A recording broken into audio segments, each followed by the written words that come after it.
My name is Roy J. Caldwood. In World War II, I served as a Buffalo soldier with the 92nd Infantry Division, Reconnaissance Troop, 2nd Platoon.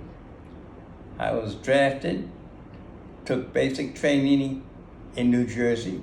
Once basic training was completed, me and many others were told that there was a mosquito problem in Camp Patrick Henry, Virginia, and they shipped us off there. Once we got there, we found out that what they needed was ditch diggers, and that's what they did. They threw us in a ditch. I stayed there until I found an opportunity to get out of there. The Stars and Stripes had an ad that the 92nd Division was looking for volunteers. I said, that's me. Signed up, was accepted. Subsequently, I was shipped off to Fort Huachuca, Arizona. While I was being trained to be a medic, there was a big controversy in Congress. The Army did not want blacks to have guns and to be in combat, and they wanted to make the 92nd Division a labor outfit. Our congressmen fought them.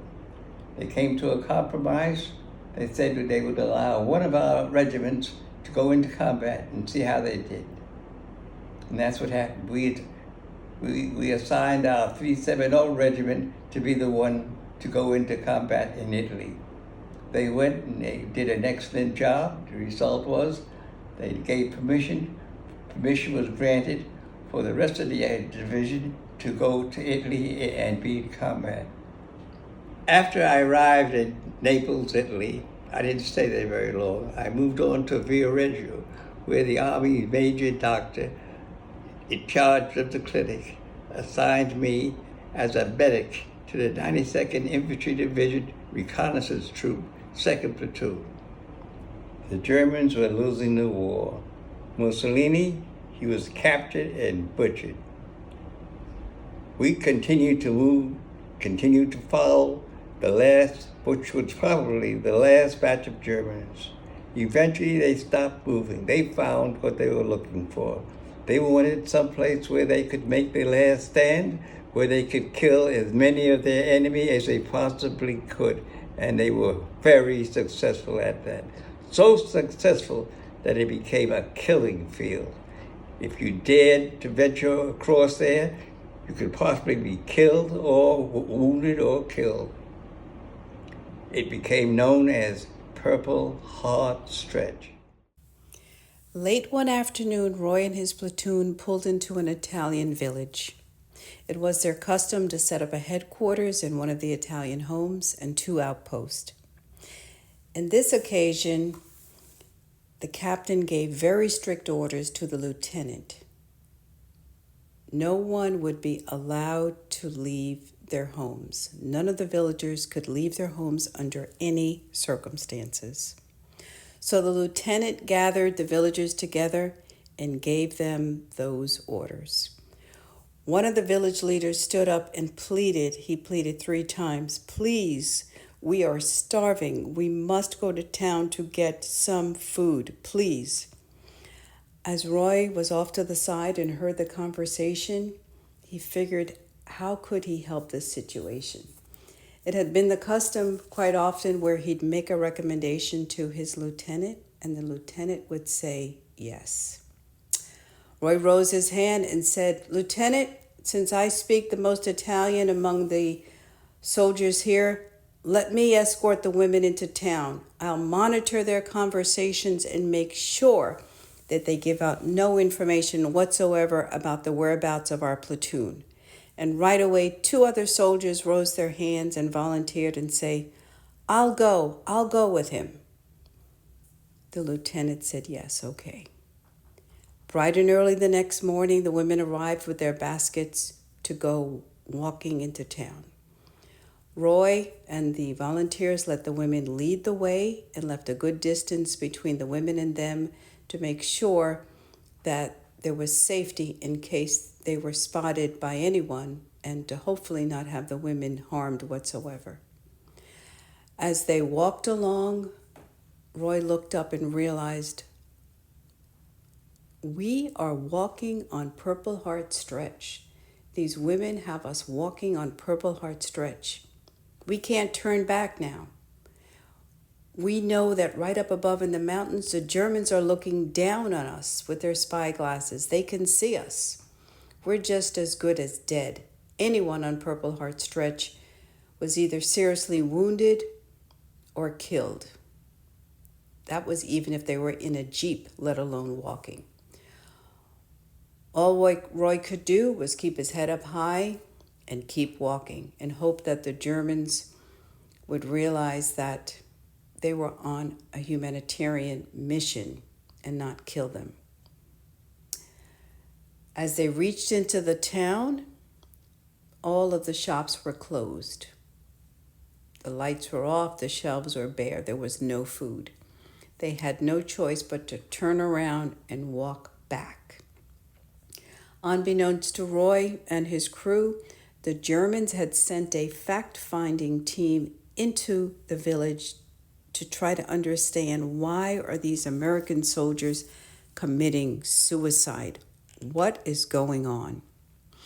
And when the Germans went into the village, they walked not far past the outpost of the army, and they were not attacked or disturbed, which was also quite confounding to them. They knew something was odd, and what is so special about this platoon to be doing a humanitarian mission and to not attack them. Roy and the women and his 2 volunteers continued walking back on Purple Heart Stretch. Mortars began to drop around them. Roy spotted a half cement wall to the side, and he yelled to the women and his crew, "To the wall, to the wall." They ran behind the wall, dropped to their stomachs, and laid there waiting to hear the next set of mortars being dropped. Interestingly enough, Roy realized the mortars were being dropped in a very odd pattern, and they were missing.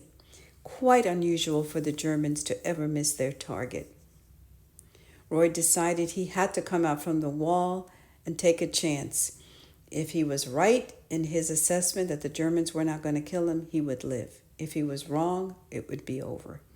He came out right behind the wall, in front of the wall, and stood there, and the mortar slowed down. He summoned to the women and the crew, "Let's go!" And they continued to walk back to where they started from. At this point, Roy's lieutenant had the rest of the platoon relocate based upon his captain's orders, and he waited for Roy to return. When Roy returned and went to the new headquarters, within moments he started to see lines of Germans coming in, surrendering. They had made a strategic decision that they were going to peacefully surrender to the 2nd Platoon of the Buffalo Soldiers. And they didn't have to fight to their death anymore. They were going to surrender to this humanitarian group and hope that they too could live, and this would be the end of the Italian campaign. While the Germans were surrendering, peacefully surrendering and being processed, they were lined up in twos. I walked down the line. I was looking for their leaders. They saved my life. I owed him. I heard talking from guys I had just passed. I looked around, and I saw them. They had their heads together, and they were saying in good English, in the loud voices, "There he is, there he is." We looked at each other. We knew we owed each other. But I would not go over and talk to them. I knew we could have a nice, peaceful conversation, but I would not get into that. The situation now was perfect. I could not make it any better. I could only make things worse, so I did nothing. I knew that one day these guys would be able to come to the States and go places where I could never go because I am black.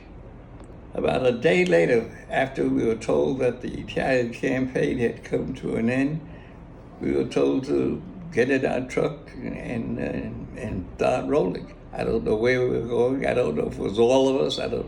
Whatever. But while on the road, we were told to pull over and stop. We pulled over, we stopped, and we received orders. We were told to remove our buffalo patch and replace it with the 5th Army insignia. And guys started hollering, they're not going to take off that patch, whatever. And immediately another order came out. You can't put the buffalo soldier on your other arm. That was the end of the 92nd Division Reconnaissance Platoon.